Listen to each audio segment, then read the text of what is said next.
दिल्ली में बनने वाली भाजपा सरकार अपने वायदे पूरी करेगी। पुलिस कुछ बोल ही नहीं रही। पुलिस के सामने बैठ के वो लोग गुंडागिरी कर रहे हैं, पुलिस उनसे कुछ कह नहीं रही। भगदड़ मची भगदड़ जी यहाँ मची। पर आधे घंटे तक पुलिस नहीं थी। जी मैं भी यही था। मरते मरते लोग बचे। हम महाराष्ट्र से आए, हमारा पैसा खो गया, हमारे कपड़े खो गए, हम जाएंगे कैसे? दोस्तों 5 फरवरी को दिल्ली में वोटिंग होनी है और 8 फरवरी को नतीजे आएंगे। लेकिन जैसे जैसे वोटिंग का वक्त पास आ रहा है ना, भारतीय जनता पार्टी में खलबली मची हुई है। उम्मीद पूरी थी किसे?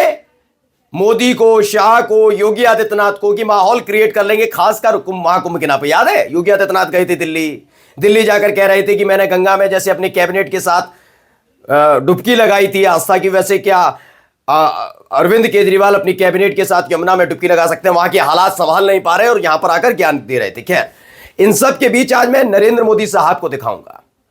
नरेंद्र मोदी साहब, क्योंकि वो भाई होता है ना, एजेंसीज होती हैं उनके पास, उन्हें पता होता है कि हार रहे हैं जीत रहे हैं। हार का ये जो डर है ना, ये बेचैनी है ना, ये बौखलाहट है ना, ये साफ साफ चेहरे पर नजर आने लगी है।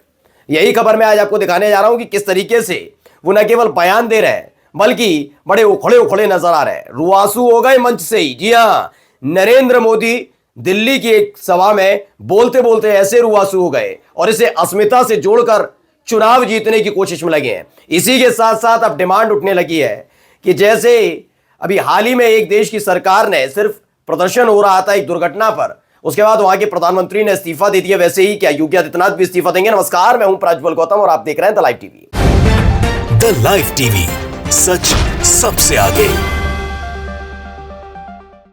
पहले नरेंद्र मोदी साहब का बयान सुना रहा हूं, बयान सुनिएगा इनका। मैंने हरियाणा की रोटी खा की है। हरियाणा के मुझे राजनीति में उंगली पकड़ करके चलाया है। मैं हरियाणा को भली भांति जानता हूं। वहां का एक एक नागरिक धर्म पारायण है। अनेक घरों में सुबह यज्ञ होता है। ऐसा सात्विक जीवन मैंने हरियाणा में देखा है। तो हरियाणा की अस्मिता से जोड़ रहे हैं, जोड़ना पड़ता है इनको, यही काम है इनका। कितना काम किया वो पता नहीं है, लेकिन इनको यही काम आता है। बस सुनते जाइए ना। भी वे देशभक्ति से भरे हुए लोग हैं। कोई परिवार ऐसा नहीं होगा जिसका बेटा सीमा पर मां भारती की रक्षा न करता हो। क्या ऐसे लोगों को जहर पिलाने वाले ऐसे आरोप लगा दो आप? अरे ये देश तो ऐसा है, पशु पक्षियों तक को पानी पिलाता है ना गजब। मतलब ये हरियाणा की इन्होंने रोटी खाई है, इन्हें सब कुछ पता है, ये सारी चीजें। अब सोचिए, जवाब नहीं मिला तो किससे जोड़ दिया? हरियाणा के लोगों से जोड़ दिया। जबकि सवाल अरविंद केजरीवाल ने वहां की सरकार पर उठाया था कि यमुना में जो गंदगी हो रही है वो हरियाणा की वजह से हो रही है, सरकार की अनदेखी है। और इन्होंने क्या किया? वहां की जनता से जोड़ दिया। अरविंद केजरीवाल का एक बयान मुझे दिखा दिए, मैं उनका समर्थन नहीं कर रहा हूं, लेकिन एक बयान दिखाइएगा जिसमें उन्होंने कहा कि हरियाणा की जनता उसमें गंदगी मिलाकर भेजती है। नहीं, यह सरकार की जिम्मेदारी होती है और सरकार की जिम्मेदारी के आधार पर यह बोलना चाहिए था। लेकिन क्या किया इन्होंने? हरियाणा के लोगों की अस्मिता से जोड़कर बात को ही डाइवर्ट कर दिया, जिससे कोई सवाल ही ना पूछे। खैर, इनकी यह आदत है। एक और जरा बयान सुनिए। अभी तो रोटी खाई थी, अब पानी भी पी लिया इन्होंने। पहले सुनिए। पिछले 11 साल से ये प्रधानमंत्री भी वही पानी पीता है।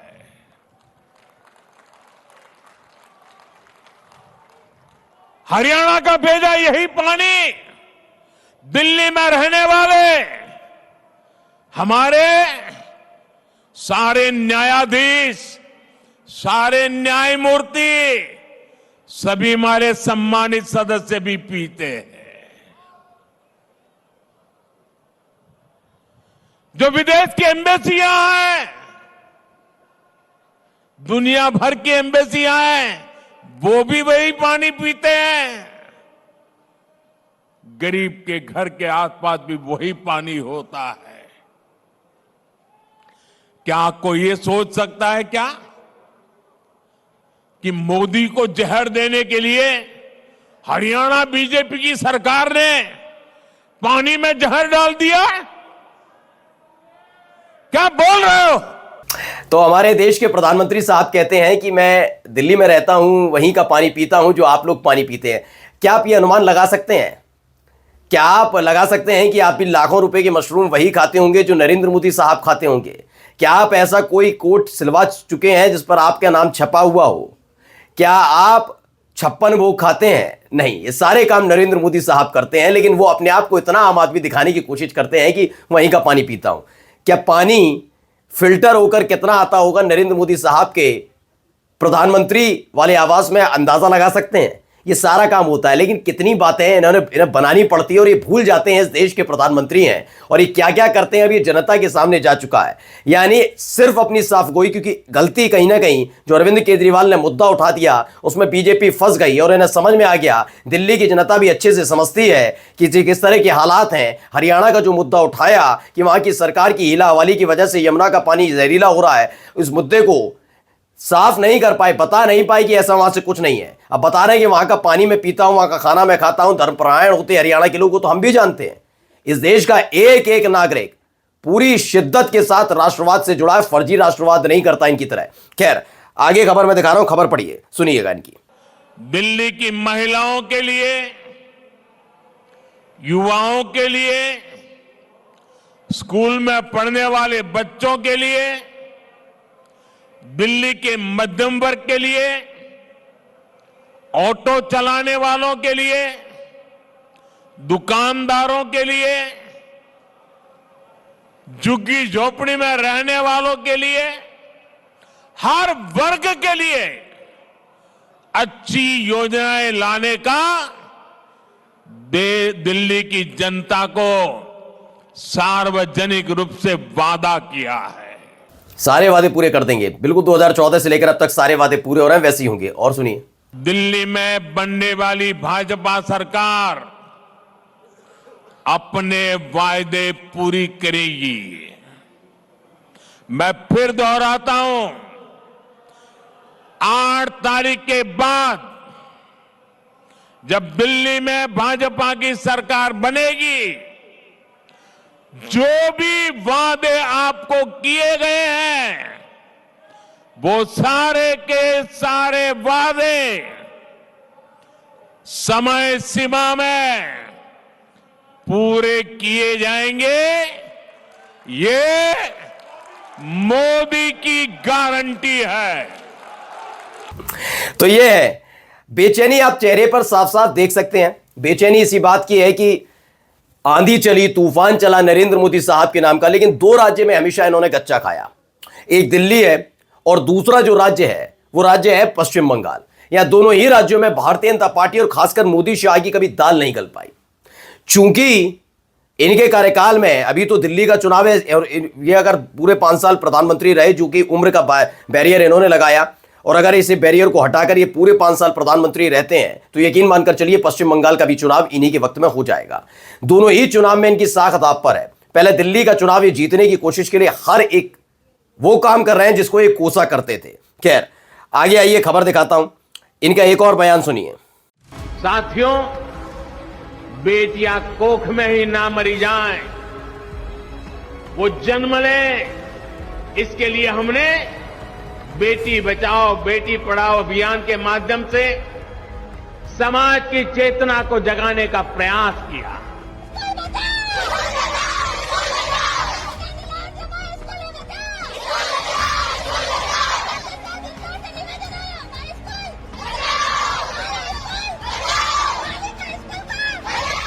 तो देखिए, मैं बच्चियां हल्ला मचा रही हैं, क्यों कर रही हैं वो बताता हूं अभी आपको। दरअसल राजस्थान में 450 स्कूल बंद हो गए और बेटियों ने प्रदर्शन किया है। और उधर नरेंद्र मोदी साहब क्या कह रहे हैं, रणधीर सिंह है वो कहते हैं जुमलेबाज, एक तरफ तो बोलते हैं बेटी पढ़ाओ और दूसरी तरफ 450 स्कूलों को बंद करके बेटियों से उनका स्कूल छीन लिया। राजस्थान में 450 स्कूल बंद किए, लेकिन दिल्ली में इतने अच्छे काम का बिल्कुल प्रचार नहीं किया। दिल्ली वालों को बताते क्यों नहीं कि हम आपकी स्कूलों को भी ऐसे ही बंद कर देंगे। एक तरफ ये हो रहा है और राजस्थान में सोचिए स्कूल बंद किए जा रहे हैं, बच्चियां प्रदर्शन कर रही हैं, फर्क नहीं पड़ रहा है।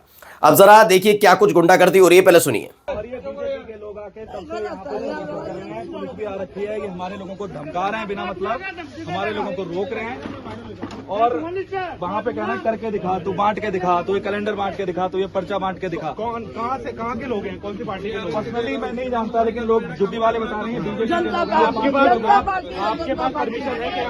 मेरे पास यहाँ पे डोर टू डोर करने की परमिशन है, इलेक्शन कमीशन की परमिशन है, ये हमारा कैलेंडर है। क्या पुलिस इसमें क्या बोलती है? पुलिस कुछ बोल ही नहीं रही, पुलिस के सामने बैठ के वो लोग गुंडागिरी कर रहे हैं, पुलिस उनसे कुछ कह ही नहीं रही। दरअसल आम आदमी पार्टी की तरफ से इसे ट्वीट किया गया, लिखा है कि गाली गलौच, पार्टी की गुंडागर्दी चरम पर पहुंची, बीजेपी गुंडे आम आदमी पार्टी के कार्यकर्ताओं को प्रचार करने से रोक रहे हैं और दिल्ली पुलिस तमाशबीन बनी देख रही है। क्यों चुनाव आयोग बीजेपी के गुंडों पर एक्शन क्यों नहीं ले रहा?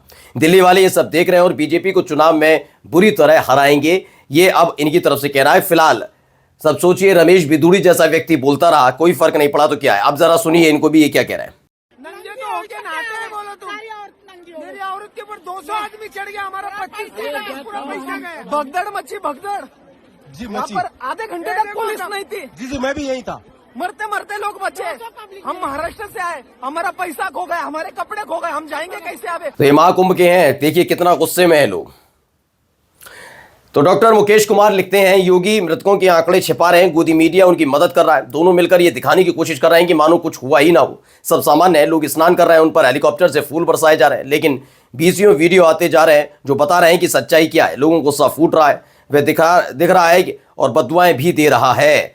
कुल मिलाकर नाराजगी लोगों के मन में है कि ये सब क्या तमाशा है। अब देखिए खबर निकलकर सामने आई, सर्बिया में दरअसल हुआ ये कि एक रेलवे स्टेशन पर हादसा होता है, 15 लोगों की मौत हो जाती है। 15 लोगों की आंकड़ा भी पढ़ लीजिएगा। सर्बिया के जो प्रधानमंत्री हैं ना, उन्होंने इस्तीफा दे दिया क्योंकि वहां लगातार प्रदर्शन चल रहा था। बीबीसी की खबर है। इस पर राम मोहम्मद सिंह आजाद कहते हैं, योगी आदित्यनाथ कब दे रहे हैं इस्तीफा? सवाल तो उठेगा ना, वहां कितने लोगों की मौत हो जाती है, यहां पर केवल प्रचार करना है महाकुंभ महाकुंभ महाकुंभ। महाकुंभ आपके और हमारे लिए भी जरूरी है, लेकिन सोचिए उसी आस्था के नाम पर सिर्फ वोट बटोरने के लिए आंकड़े छुपाने का काम करते हैं और इस्तीफा देने से बचते हैं। अब जाते जाते एक खबर दिखाने जा रहा हूं। उमंग सिंगर हैं, उन्होंने डाली ये खबर। हाईकोर्ट ने भाजपा सरकार के 87% और 13% फॉर्मूले को खारिज कर दिया, जो ओबीसी को 27% आरक्षण से वंचित करने की साजिश थी। सरकार ने सुप्रीम कोर्ट में 69 याचिकाएं लगाकर भी अड़ंगा डालने की कोशिश की थी। अब बिना देर किए सभी भर्ती परीक्षाओं में ओबीसी को 27% आरक्षण के साथ प्रक्रिया शुरू होनी चाहिए ताकि छात्रों को उनका हक मिले। कुल मिलाकर भारतीय जनता पार्टी दिल्ली चुनाव जीतने के लिए हर तरह के पैंतरे चल रही है। जहां फंसती है उसे छिपाने की कोशिश करती है, उसमें उनका साथ देती है गोदी मीडिया। लेकिन अब सारे पैंतरे, सारे दाव विफल साबित हो रहे हैं। नमस्कार।